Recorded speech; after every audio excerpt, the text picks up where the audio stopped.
Hello, how are Hi, you? how are you? Nice to see you I'm, virtually. oh no, I'm not muted. No, Okay, no, you're not excellent. muted. You're there. I am Welcome. here. Yes, I And am. It's nice to apologies see for everyone. apologies for the delay.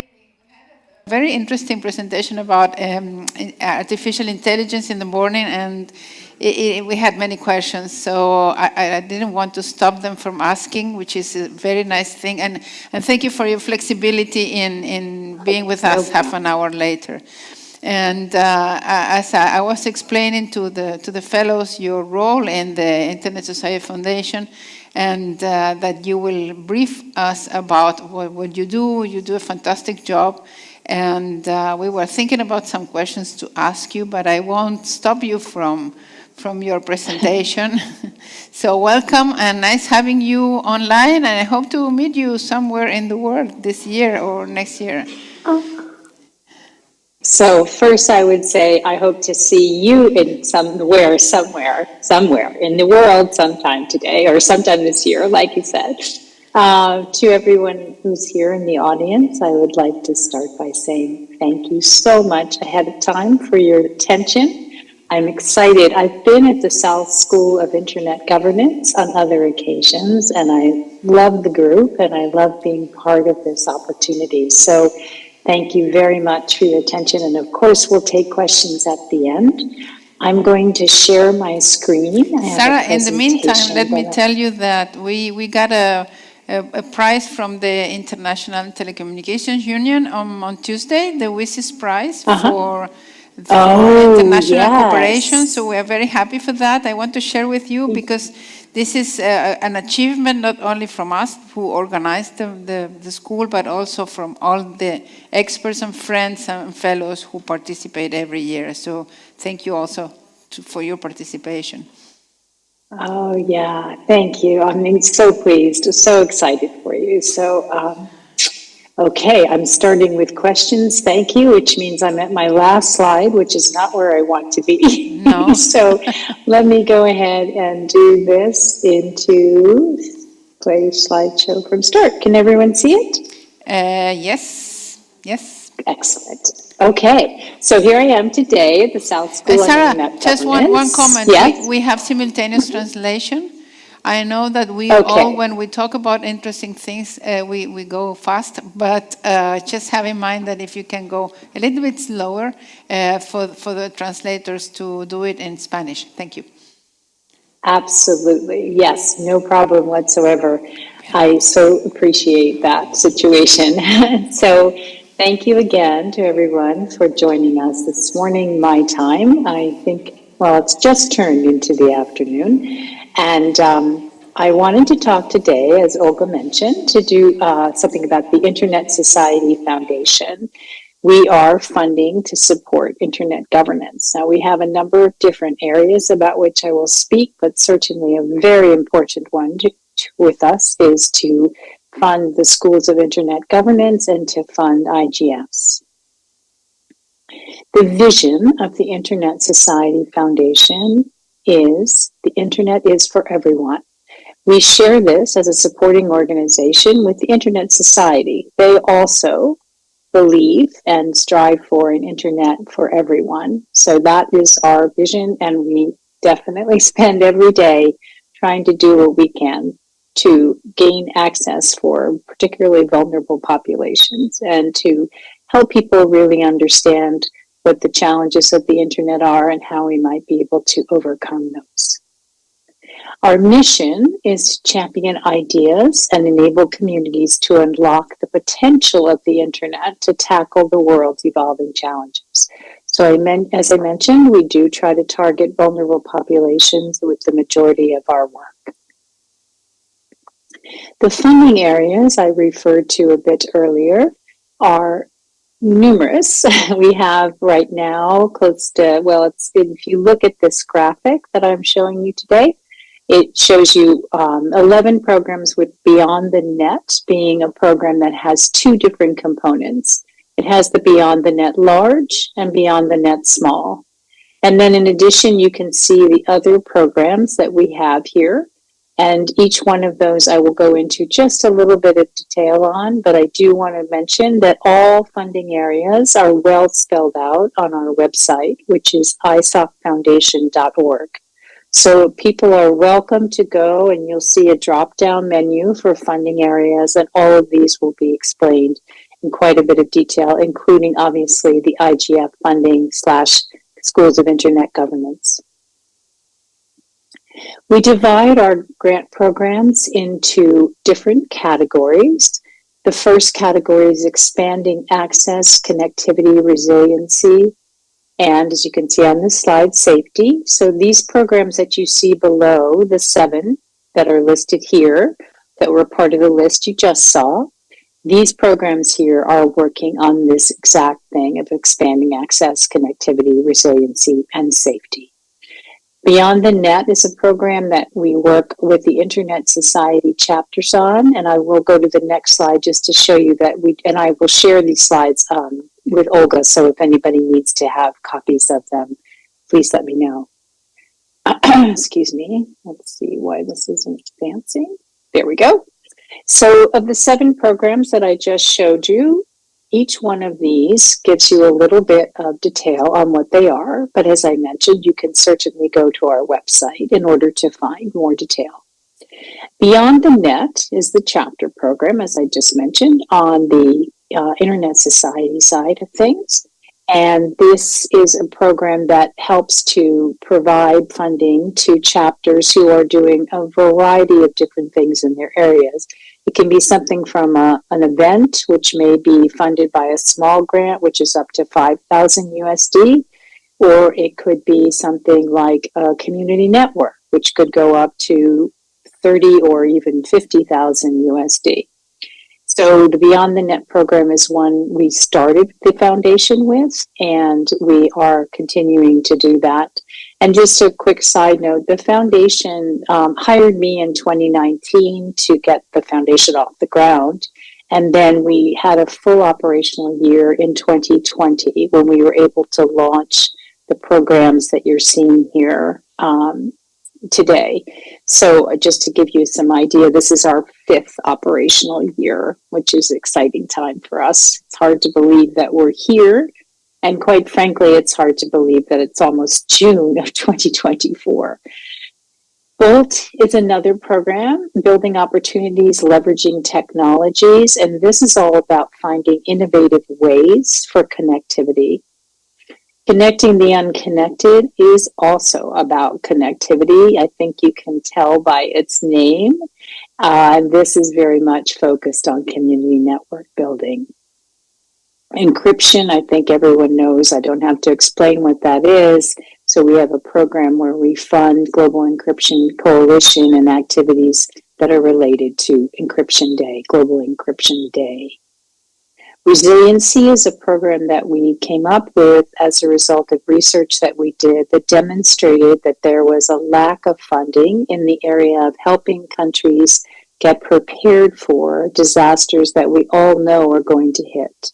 With climate change, the disaster-related events are definitely on the rise, as everyone knows. And it unfortunately really affects vulnerable populations disproportionately. And connectivity is a huge thing of how can we be prepared ahead of disasters so that when a disaster strikes, no longer if, but when, you are more prepared. So those grants go to that, and that's one of our larger programs. Our programs range from as small as $1,200 USD for encryption events, and they go up to $500,000 depending on the program. Sustainable peering infrastructure is very much focused on IXPs and sustainable technical communities, as you can see maybe from this tiny type, is supporting the organization of technical events.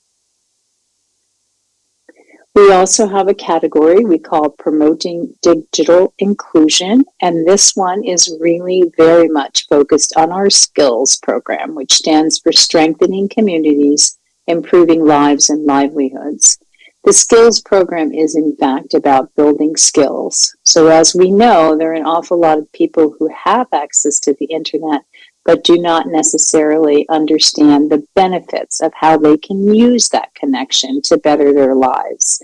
So skills focuses very much on the economic opportunities that you can realize through the internet, as well as education. And as everyone knows, in 2020, the digital divide that impacts these areas in particular became very obvious because of the pandemic. And it was, in fact, in 2020 when we launched Skills. So we have been working diligently with organizations that can help to continue to do what they can, not only to give more access, but also to make sure that people understand the benefits of that access. In addition to those 8 programs that I just outlined, we also have a research program, and this one is one of our bigger programs as well, and has turned out to be our most popular program. And when I say that, I mean that we tend to receive the most applications for our research program. And we're doing things in a lot of different areas. We have research studies ongoing that are about the internet economy, that are about building a trustworthy internet, that are about decolonization of the internet, and about the greening of the internet. What is the impact of climate on the internet, and what is the internet's impact on climate? And then the last category I'm sharing with you today is supporting internet governance. And I believe that makes good sense to this audience in particular.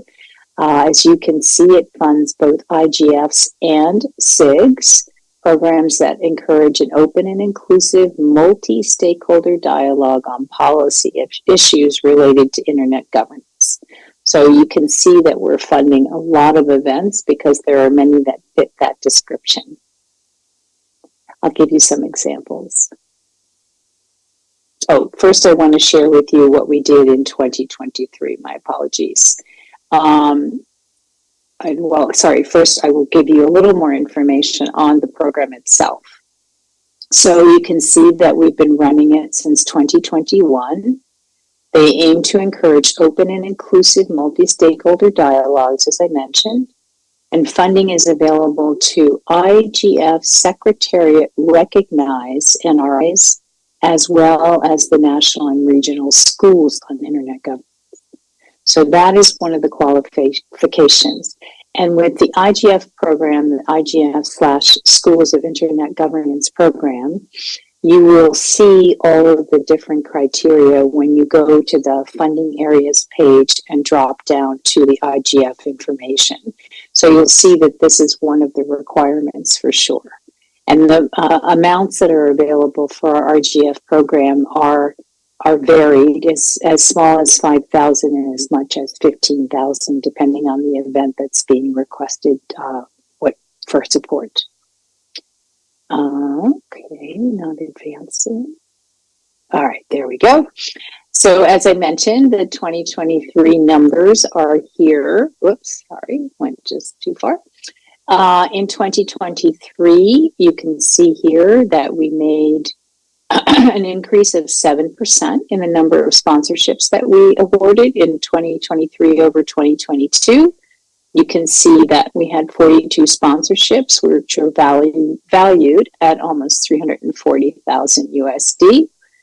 We funded 225 NRIs and 16 SIGs, and then sponsorship recipients collectively engaged 6,100 participants in their events. And now I will give you some examples. The first one I'd like to share with you is Colombia.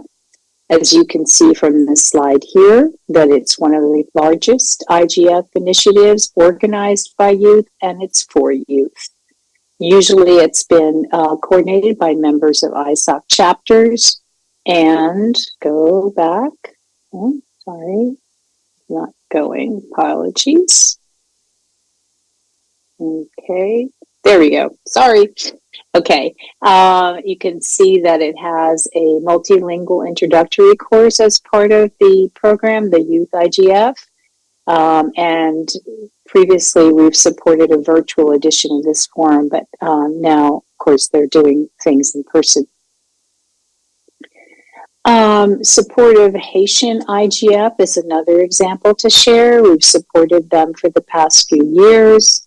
Again, this one is in coordination with the Haiti ISOC chapter, and they've included now with their event 10 remote hubs so participants can join virtually. So you can see that we did the IGF in 2023 and 2024, but we also supported the Haitian SIG in 2022. So that's an example from Colombia, one from Haiti, and then the DRC is another example. This was the inaugural Youth IGF. You can see we did this in 2023, and this was organized by one of the Internet Society's 2023 Youth Ambassadors, along with the chapter there. And I think everyone's familiar that the ISOC, that Internet Society, does have, in fact, a number of different types of ambassadors that are funded to do a variety of different things through ISOC. This format, you can see, facilitated discussions, again, of multi-stakeholder groups. And it also, as a result of the participation of this, representatives underscored the need for further discussions to prevent abuse of the internet during elections and called for follow-up multi-stakeholder meetings to address them. So you can see there are a variety of some very, very important issues that are discussed, and we're thrilled to be able to fund these dialogues. The Bosnia-Herzegovina IGF was also one that we presented, we sponsored, we funded. And you can see this was also in 2023. And you can see a little bit here in the write-up that it worked on rapid developments in technology and legislation, which hold ramifications for human rights and the investigative reporting of the network. So that, again, is just to give you an idea of the types of different subjects that have been funded through the Internet Society Foundation's IGF program. And with that, I would encourage you to please consider going to our website for additional information. I would encourage all of you to apply, and the IGF program for funding is still open. Many of our programs do have an open and close date, and then a couple of them have what we call rolling applications. But like I said, the majority of them do have open and close. So this one is available still if you go to isocfoundation.org, as I mentioned earlier, and you have an opportunity to look at the funding areas tab. And then in addition, we have newsletters that you can subscribe to, and we are, of course, across all social media platforms, which we encourage you to follow. And with that, I will stop sharing my screen, and I will take any questions that come up. So here I am, and thank you all for your attention. Thank you very much. I can't hear you very well, Olga. Let me just make sure my volume's up. Yeah, it is. Go ahead, please speak again. Oh, I have a deep confusion about the different microphones that I'm using, so apologies for that. Okay. Apologies for that. Thank you, Sara. Do we have questions in the room? I can translate Spanish. We have a very big participants from Brazil and from all the region, okay. but the Brazilian community has been very, very important this year. We have several hands up, and I have a question for you at the end. Okay. No. Hi, Sara. I'm Marilia from Brazil. I work for a satellite company, so I started in the telecom business 4 years ago. It was a career change for me, and I'm 36. Mm-hmm. So what I want to ask you, I saw a lot of programs youth related, and since I'm not that young anymore, what are the options in ISF for older, not like older people, but like people above 25, like in their 30s or mid 40s, because there's a bunch of us that has the point of view of industry and companies, also not only youth and academics. So that's what I want to hear. Thank you. And are you interested, just so that I can clarify, first I want to clarify that 40 is not old. Yeah, I know. In the 40s. It's the new not 20s. Old. So I'm with you. I want to make sure we have opportunities. And I also just want to clarify, when you say what are the opportunities, is it to find funding? Is it to become an ambassador? Is it career opportunities at the foundation? Which of those three options The is first the one you opportunity you're discussing? The first one, you explained it very well about funding for companies. I even made notes for the company I work for, but it's more like a personal point of view, like a career-wise point of view, like for me as a person to develop myself as an ambassador or as a student, more related to that. Yeah, so I think in terms of career opportunities within the Internet Society Foundation, we're not actively recruiting at this time, but I encourage you again to stay with our website. There's a careers tab, so you can always see what the opportunities are that are posted. So certainly that, the Internet Society, same thing, that they have their career postings on their website. So that's a short answer to the first possibility. Ambassadorships are also outlined. I believe those are available on the ISOC website. So if there's something that you are interested in doing that would augment your career, a fellowship might be something for consideration. And they do have a category for mid-career fellows. So that's very intentionally not for early career, which they also have as part of their programs. But so those options are available as well.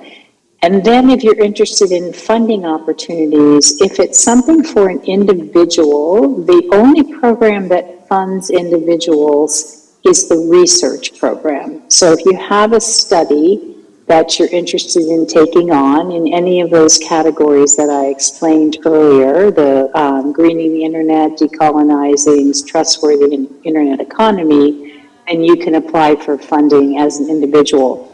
I do know that the last call for applications closed on 14 May. So it's not open at this time, but again, I would encourage you, if this is something in which you're interested, I would encourage you to go to our website and make sure that you're familiar with what the criteria for an individual research project would be. And as I mentioned when I was doing the review of the different programs, that one in particular is really one of our bigger programs. The individual grants go up to 200,000 USD. Sara, this So is does that answer? Thank you. Sara, about the research grants program, I have a question about the type of organization that can apply. So I understand that the organization is based in the United States and it must comply with the local regulations, which is perfectly fine. So when you go to see what is required, it requests a certain type of organization. I don't remember the number. It starts with a 5 that I don't recall exactly.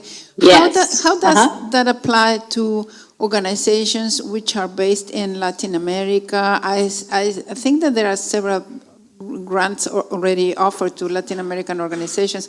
But what is the requisite for a foreign organization? How can they realize if they can be considered or not? Mm-hmm. Thank you. Good question. The idea is that the Internet Society Foundation must, according to its regulations, fund an organization that is a 501c3 or equivalent. So in the U.S., we have the IRS designation of a 501c charity. And if you're not based in the U.S., no problem. And we are very eager to continue our funding in the Global South and throughout the world, not just North America and Europe. And we are expanding every day in our portfolio. But the idea would be that if you are a foreign-based organization, Brazil, Argentina, wherever, then you would have to go through a process where we determine whether or not you have an equivalent to 501c3. So that's one requirement. The other requirement would be that that your organization aligns with the mission of the Internet Society and the vision of the Internet Society. So some of the stuff that I was talking about in the beginning about the Internet being for everyone, and there is a very clear explanation of what those requirements are, either on a page that you're looking at for research on the website, and certainly if you go in and look at the Flux system that's used to accept applications, that provides even more information. So it is restricted to organizations that are 501c3s or equivalent, and that certainly have to be what we call a permissible beneficiary. That is an organization that aligns with the Internet Society's vision and mission. And that may sound, when I say the word restrictive, it may sound like there's not a lot of people out there, but that's not true. There are many organizations that we're funding that we discovered had a 501c3 or equivalent, and we call that an ED, equivalency determination. And we have a vendor who works with us to decide whether or not an organization is able to make that claim. And we have funded organizations such as, I know, universities based in other countries other than the US. We have funded them because we've been able to determine that they are, in fact, equivalent to a 501c3. So, Olga, does that provide help? Yeah, so that if an organization would like to be evaluated as to be able to apply or not, would that be possible? So they could send their information and... So the way in which we encourage people to do this is if they're interested in funding to apply, and then based on the project that they're proposing, they will or will not move to the next stage of the application process. And it is during that time, based on the information they provided or based on a search that our vendor helps us with, one of those will, or both of those will help determine whether or not they can get funding. So that's how it works. We don't do checks pre-application. Okay, I see. We ask people to apply first. Fantastic. ¿Había más preguntas para Sara? Sí. Any further questions?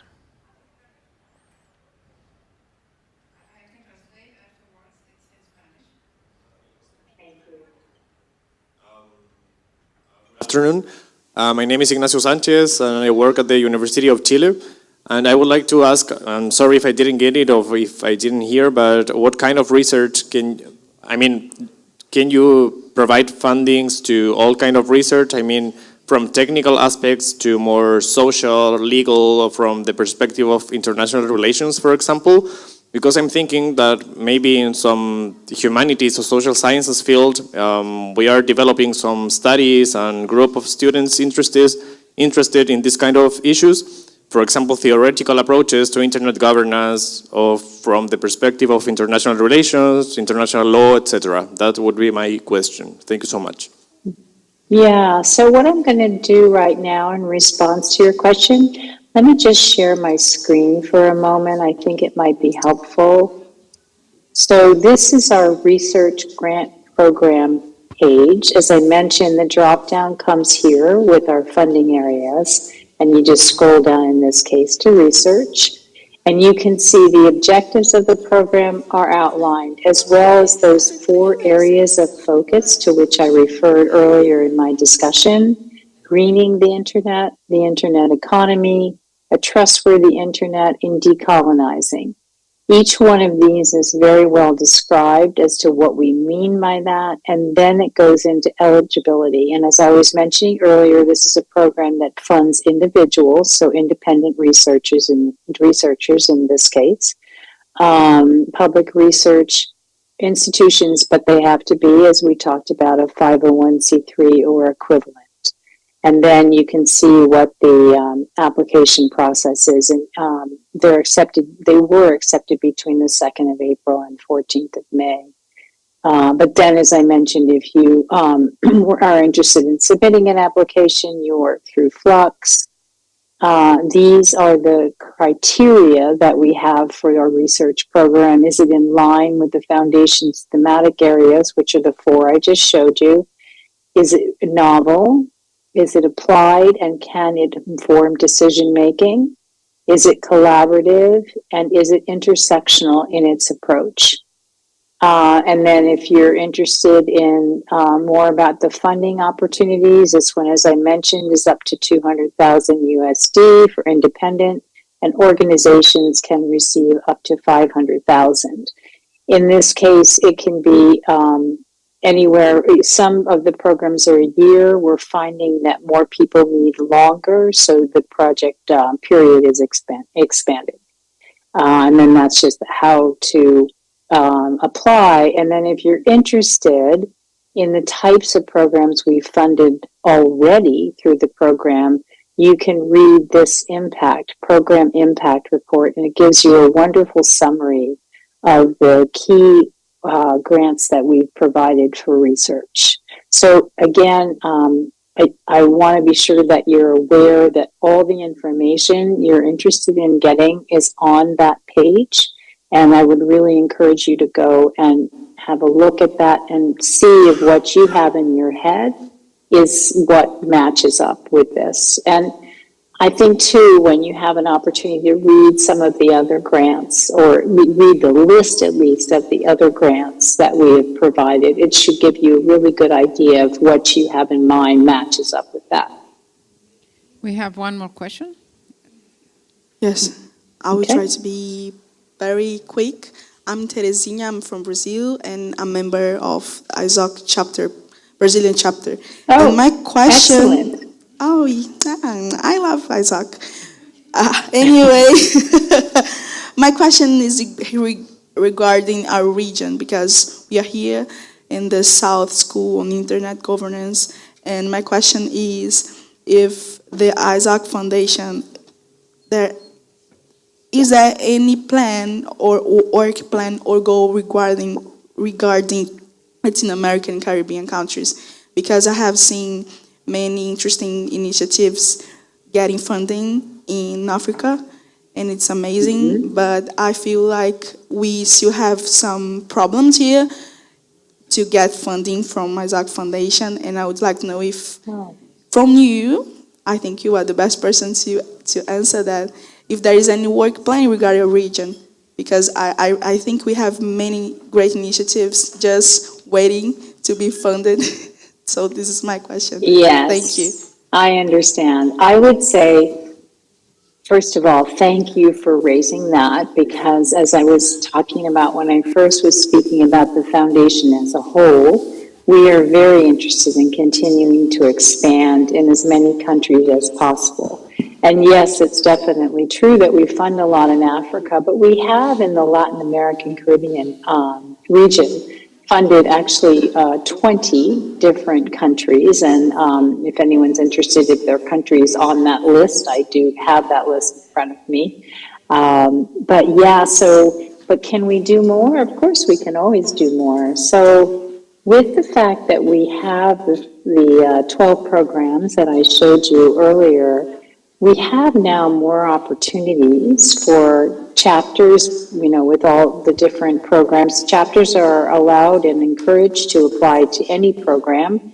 Again, they have to meet the criteria of the 501c3 or equivalent. They certainly meet the criteria of supporting the vision and mission of the Internet Society, that's for sure. But that would be, just to encourage anyone from any Latin American country or Latin American Caribbean country to apply to any of the programs that we've been looking at today. So I am going to continue to commit our foundation to trying to broaden the reach, broaden the footprint, particularly, as I mentioned, in the Global South to the degree that that's possible. And what makes it possible is to get the great applications to allow us to feel, really good about a partnership with a certain chapter or a certain country in order to continue to help those countries. Thank you, Sara. I think that if we want to get funding, we have to apply. Sometimes people get mad because they are not selected, but you have to insist. Sometimes it's not perhaps the best application. You have to improve it, or you have to insist. But this is something that I used to have in mind when people were complaining that there were few women and sometimes in some jobs. I don't apply because they won't select me. Well, if you don't apply, they will never select you. So that's something to have in mind. And we have to be resilient and insist. So thank you, Sara. Aplauso para Sara, por favor. Well, thank you. And Thank you I very really much. encourage anyone to reach out to the foundation. You just, at any time, we have a ISAC Foundation email that's listed on the website. You can just click that for questions. And again, thank you so much for your You have a attention. great And team. I'm sure you're You have having a a great great team. time together, and I wish you well. And Olga, I do hope to see you somewhere in the I hope world to this see year. you. Many thanks, and thanks for flexibility in changing the time. And see you somewhere in the world. Thank you. Thank you very much. Okay. Bye. Goodbye, everyone. Ciao.